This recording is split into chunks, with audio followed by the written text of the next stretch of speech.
You won't believe what happened to me. I was 28 years old when I got married. It wasn't rushed, it wasn't forced, I genuinely believed I had found true love.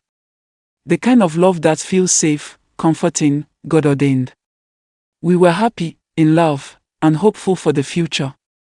Like any woman, I looked forward to building a home, having children, and raising a family with my husband.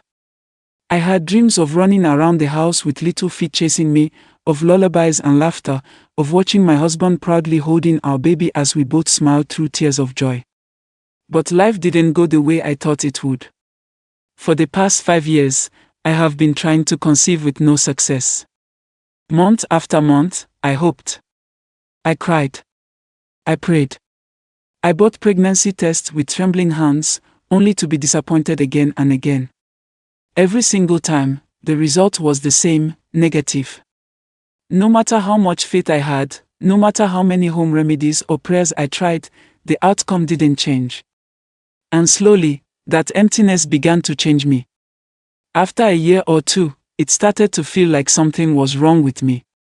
Like my body was broken. But what hurt even more was the silence that grew between my husband and I. He started distancing himself from me in ways that were subtle but painful. He wasn't cruel or loud, he just withdrew. Fewer conversations. Less laughter. Barely any physical affection.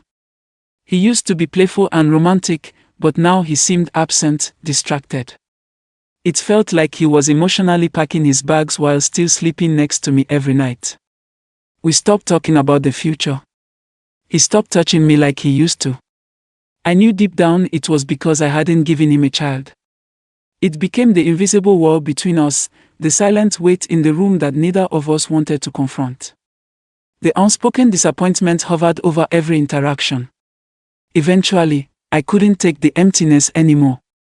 I had already tried hospitals, specialists, blood tests, scans, all of them said there was nothing medically wrong with me. I was healthy. My womb was intact. But still, no pregnancy. That's when I decided to seek spiritual help. Not out of rebellion, but out of desperation. I wasn't looking for quick fixes or shortcuts, just a deeper understanding of what was happening to me spiritually. That's how I ended up at a church that had gone viral online. A few friends spoke highly of the prophet there, saying he had helped many women who had similar struggles. At first, I was skeptical. But something about the testimonies drew me in. I attended one of the services quietly. I didn't even tell my husband. I just needed space to breathe and find peace. The worship started, and I felt something stirring inside me. I cried throughout the service. It was like the words were cutting straight through my pain. When the prophet began to preach, it was as though he had read my entire life. He spoke about women battling infertility, about betrayal from close friends, about hidden spiritual blockages. I felt like I was being directly addressed by God Himself. That day, I left feeling hopeful for the first time in years. I went back again. And again. Each time, the conviction grew stronger. One Sunday, he called me out during the prophecy session. He said details about my life that no one could have known. Deep, hidden details. I was convinced. I was told to book a one-on-one consultation. I paid the amount they requested. It wasn't cheap, but I didn't care. I would have paid anything for a breakthrough. In that private session, he told me my womb had been spiritually tied. That my closest friends had cast me out of jealousy. He said he could see a group of women who didn't want me to have joy. Then he looked at me with serious eyes and said, "Bring me your underwear. I will use it to break the curse." At that moment, my heart skipped. It felt wrong. Strange. But he spoke with such boldness and urgency. He told me if I didn't do it, I'd never carry a child ever. I was torn. I didn't want to disobey God, but I also didn't want to walk away from what seemed like a divine opportunity. I went home confused, prayed about it, cried, and after battling the thought for days, I gave him what he asked for. And that was the beginning of my torment. A week later, I began experiencing sharp, stabbing pains in my abdomen. It wasn't period pain, I know my body. This was different. It felt like something was moving inside me. Twisting. Settling in a place it shouldn't be. Sometimes, I'd collapse in the kitchen or bedroom because the pain was so overwhelming. I went back to the clinic, but nothing showed on the scans. They said it might be anxiety or stress. But I knew better. I also began to notice changes in my husband. His body shrunk. Within just a few weeks, he became skinny, fragile-looking. He had no energy. No appetite.